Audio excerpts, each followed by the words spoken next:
तुम्हारा मन जो है इस बिन पेंदी के बाल्टी की तरह है। आपकी जो एनर्जी है उसको ये सब चूस लेता है, तो आपकी एनर्जी आपके गोल तक पहुंच ही नहीं पाती। तो जब एनर्जी अपने गोल तक नहीं पहुंचती तो अचीवमेंट कुछ होगा ही नहीं।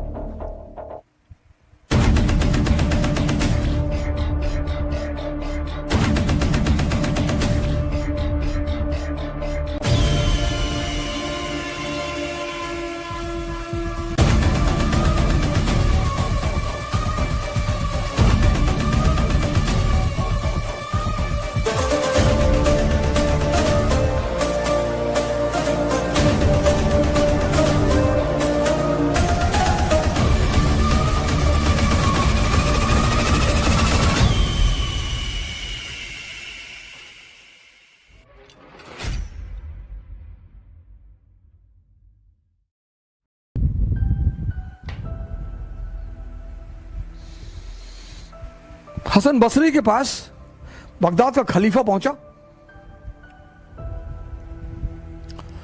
उसने कहा मुझे ज्ञान लेना है यार, मेरे पास सब कुछ है दुनिया का, मैं तब भी रोता रहता हूं और तुम्हारे पास कुछ भी नहीं है, तुम नाचते रहते हो, मुझे यह कला सीखनी है। बोला सिखा देंगे, हमें कौन सी दिक्कत, सिखा देंगे। बोला कल आना, कल सुबह आओ 6 बजे। हसन बसरी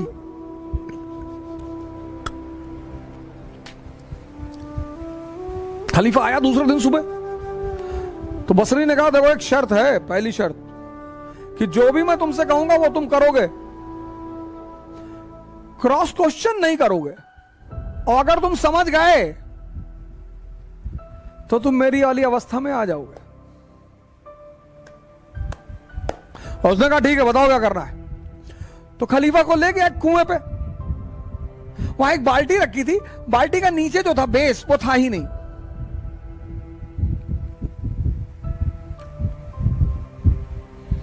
बोला ऐसा करो, पानी भरो इसमें और खेत तक पहुंचाओ।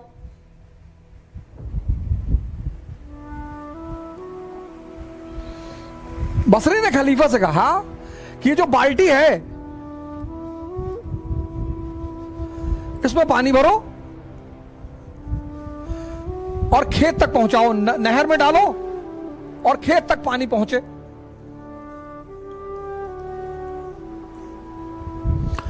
खलीफे ने कहा यार ये तो पागल आदमी है, इसमें भैया पानी कैसे भरेगा। लेकिन अब चूंकि शर्त का मामला था तो खलीफा ने पानी भरना शुरू किया। वो बाल्टी ऊपर आए ही ना, सारा पानी नीचे ही निकल जाए।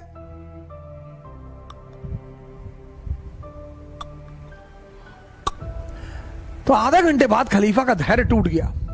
उसने कहा भैया माफ करो भैया, हमसे ना ये सब, ये बाल्टी भरेगी नहीं, पागलपन वाली बात कर रहे हो। बोले बेटा यही तो कह रहा हूं, तुम्हारा मन जो है इस बिन पेंदी के बाल्टी की तरह है। किसी एक स्त्री पर यह नहीं रुकता, किसी एक पुरुष पर यह नहीं रुकता।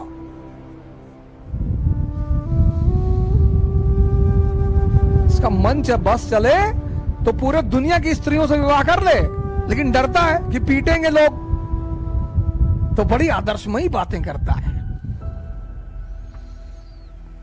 यार दूसरे की स्त्री को नहीं देखना चाहिए और खुद आंख फाड़ के देख रहे हैं।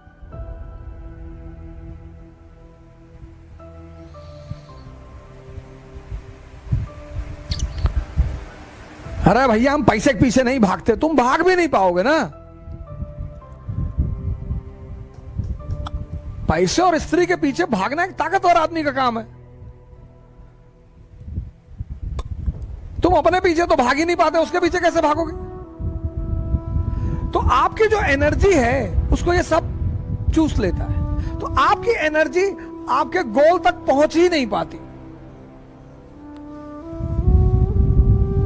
आपको पता ही नहीं चलता कि आप पर डे, आप देखो रात में, शाम को, आज हमारे जो मित्र हैं, भाई बहन हैं, वो क्यों इतना नशा कर रहे हैं, रात में नींद नहीं आती, क्योंकि ये जो है ये सारी एनर्जी को चूस लेता है।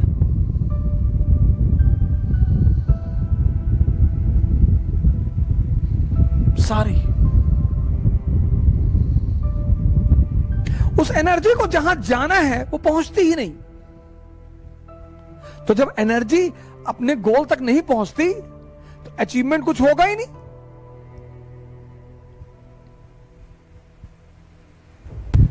अब इस अंधेरे से तुम्हें कौन निकालेगा?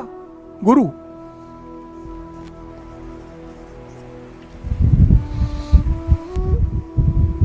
तो ये गुरु क्या करेगा? तुम्हें दीक्षा देगा, और दीक्षा देके तुम्हें कहेगा कि भैया, हां, आपने बोला हां, बोले भैया ध्यान करो। ध्यान के चरण, ये दूसरा बड़ा महत्वपूर्ण पहलू, फेसेस। फेसेस, पहला फेस यही इंपॉर्टेंट है सर, मन को समझना या देखना।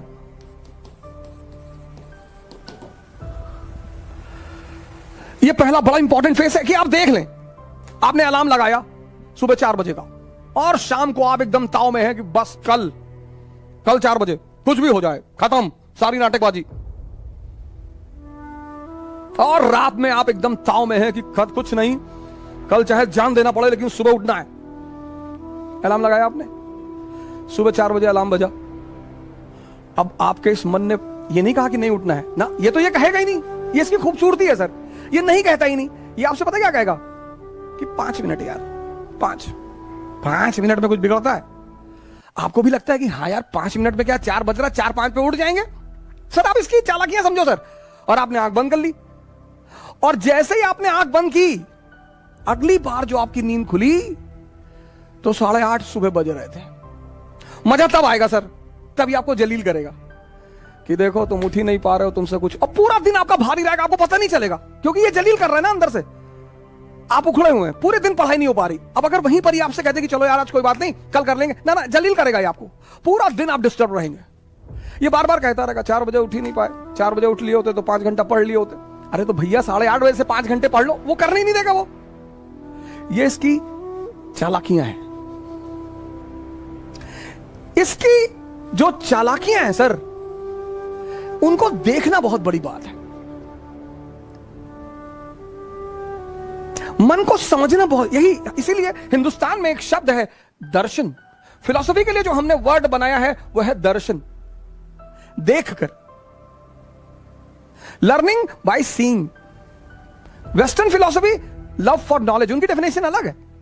हमारी फिलॉसफी का जो वर्ड है दर्शन, लर्निंग बाय सीइंग। बुद्ध ने किसी यूनिवर्सिटी में नहीं सीखा स्पिरिचुअलिज्म, देखा। क्या देखा? एक ओल्ड मैन को देखा, एक डेड बॉडी को देखा, एक बीमार आदमी को देखा, और एक सन्यासी को देखा।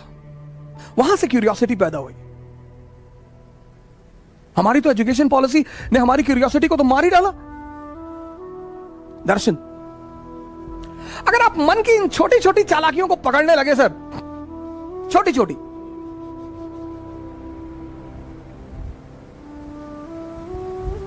वो पहला चरण है सर, फर्स्ट फेज।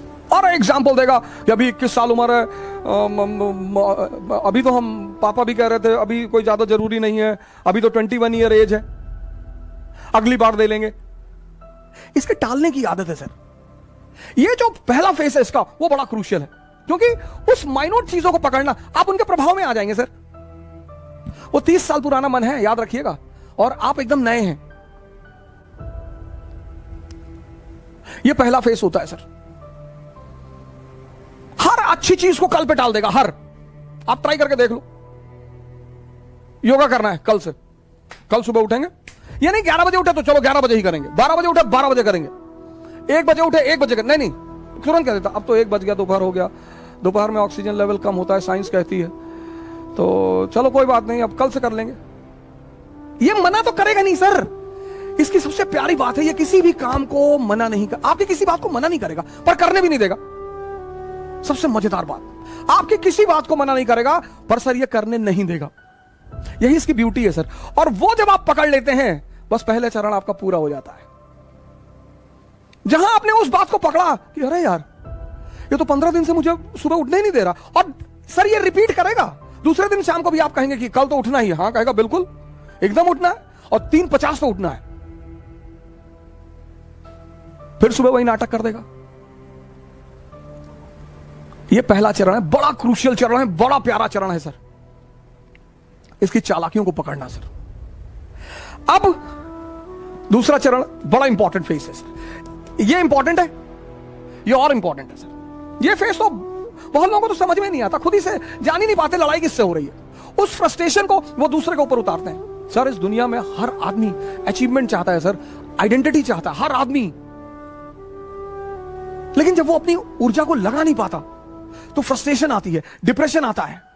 मां बाप से झगड़ा कर लेगा, भाई बहन से झगड़ा कर लेगा, दोस्तों से झगड़ा कर लेगा, टीचरों, मतलब लग जाएगा कि आप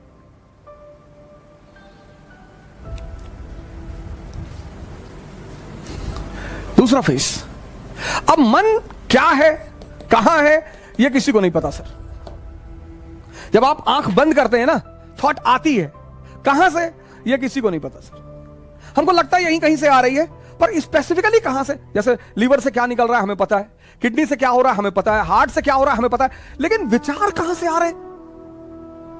अब आप कमरे में बैठे बैठे पढ़ रहे और विचार आ गया कि यार हवाई जहाज गिर गया बिल्डिंग पे, मर गए। अब आप बेचैन हो गए, बाहर निकल आए, बस आ गया थॉट, आ गया, आपको पता ही नहीं चला, थॉट आ गया।